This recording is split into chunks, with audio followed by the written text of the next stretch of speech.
Welcome back to News in Focus. Now, US President Donald Trump has said that talks with Iran are continuing to try and de escalate tensions in the Gulf, even as the US military announced shooting down an Iranian drone that approached its aircraft carrier in the Arabian Sea. Now, Trump told reporters at the White House that Washington was negotiating with Iran right now, but declined to say where the talks were taking place.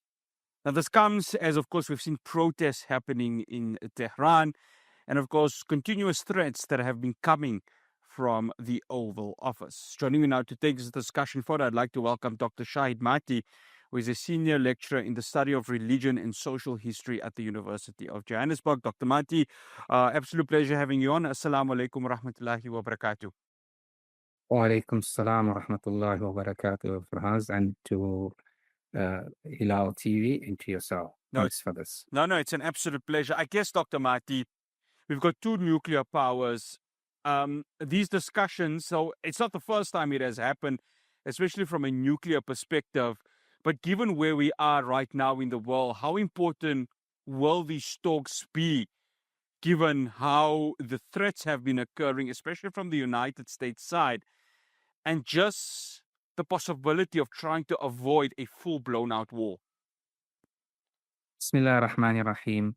I think, of course, it's important just to go back and to state this very clearly that, of course, the United States is the aggressor. I think that's very important, not only in relation to Iran, but to many other countries in the world. And not only during our days, but for the last almost 80 years, the only country to have used nuclear weapons and threatening to do so, and if not we use nuclear weapons, but of course also chemical weapons, etc. in Vietnam. So here we have a country, we have an empire with a history of it. So how important is for peace? Of course, human beings want peace, and as throughout the world, people want to live together in good neighborly relations, and we hope that is what happens.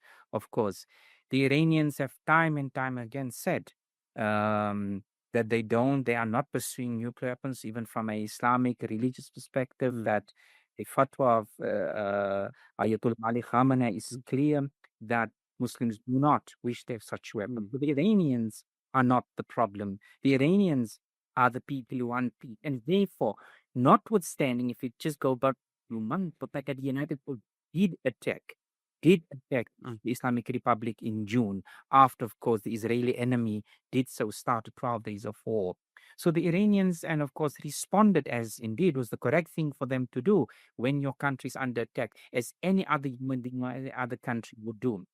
But, so the Iranians are quite clear. The question is, yes, so peace, and exactly to have peace and understanding the world is the imperative that all human beings, and especially as Muslims, that we want. The question is that, does the United States really want it? And the Iranians have also been very clear that if they're going to go for this, it should be not on the basis of conditions that are set by the United States, but with respect, and where it's clear that these are the terms of engagement. Dr. Mathee, it's an interesting quote here from the Iranian president, Masoud Pezeshkian. He said that we would like to pursue fair and equitable negotiations guided by the principles of dignity, prudence, and expediency, provided that there's a suitable environment that exists. Now, one of the biggest challenges that has come with regards to this, Dr. Mathee, is that when you listen to the rhetoric of Donald Trump, it kind of seems to be that of wanting to continue this aggressive way. He's always said, well, I'm warning Iran, bad things are going to happen to Iran.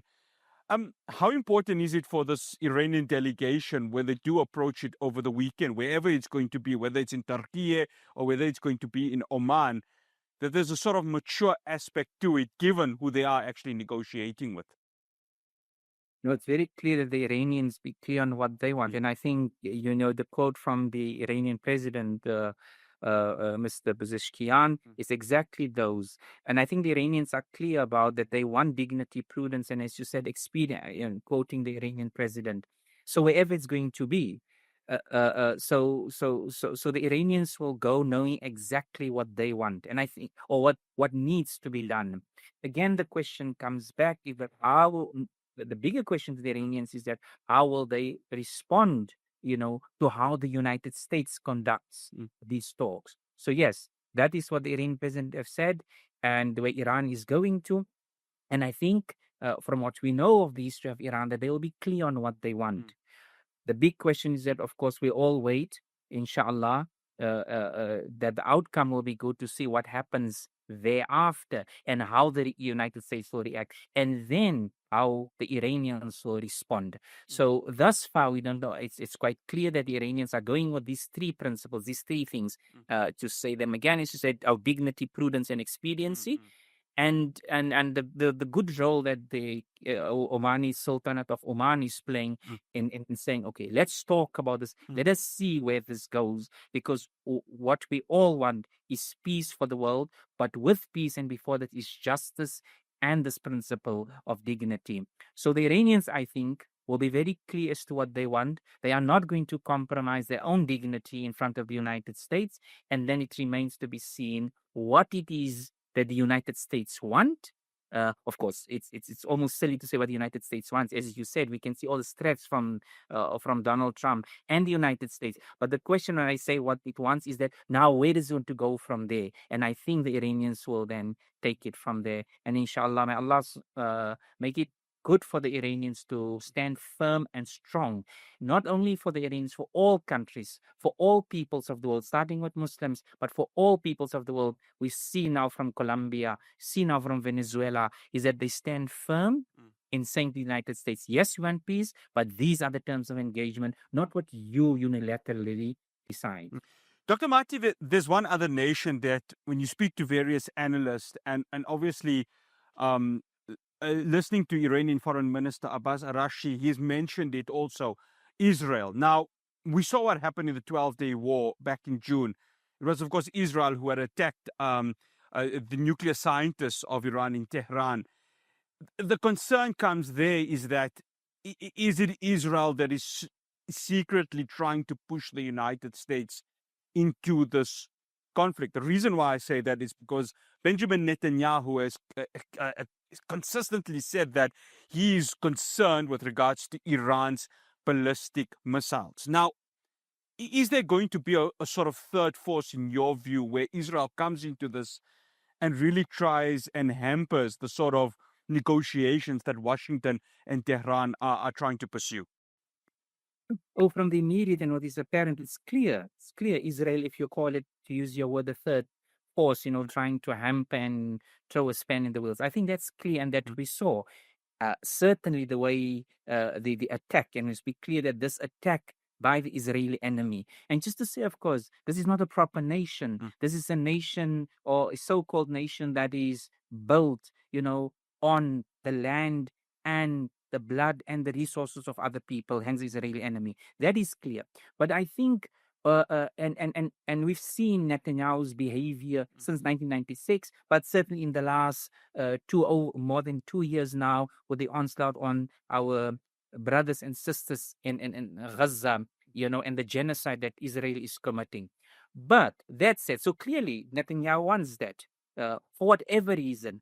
But what we should also be clear on is that Israel is not leading the United States. It's the United States. And of course, it's played in such a way that sometimes it comes across that it is Netanyahu telling the White House. No, the United States is firmly in charge. Israel remains a tool of the United States. Of course, saying that doesn't mean that Israel has no agency, has no will, the Zionist enemy. Of course, they have certain things. Netanyahu is a person, and there are groups within this illegitimate entity, who are doing things and want certain things. But by and large, they remain under the control of the United States. So if the United States really, if it wants war and is going to attack, it doesn't need Israel's approval to do so, or Israel's go ahead, or for that matter, Israel is being there on its backs and every time reminding if we want war, whatever Netanyahu does. The United States will do war if it wants. The United States will pursue peace. But we must remember their peace is not the real peace, what all human beings in the world want. The United States want peace based on its own vested interests to ensure its hegemony in the world. So just to say that. So yes, I think to answer your question, that's possible that Israel would want to do it. But of course, the final decision will come from the United States as the hegemonic power in the world today, and hopefully to which all peoples in this world who want peace, on your question, and who want justice will stand up to. Dr. Mathee, we've got 2 minutes. Um, when we see the threats of nuclear, and of course, Iran has consistently said that they want to try and meet the sort of uranium enrichment as per, of course, the International Atomic Agency, as per that of the United Nations. But I guess when we see a potential of a full blown out war, one of the concerns is that the use of nuclear weapons.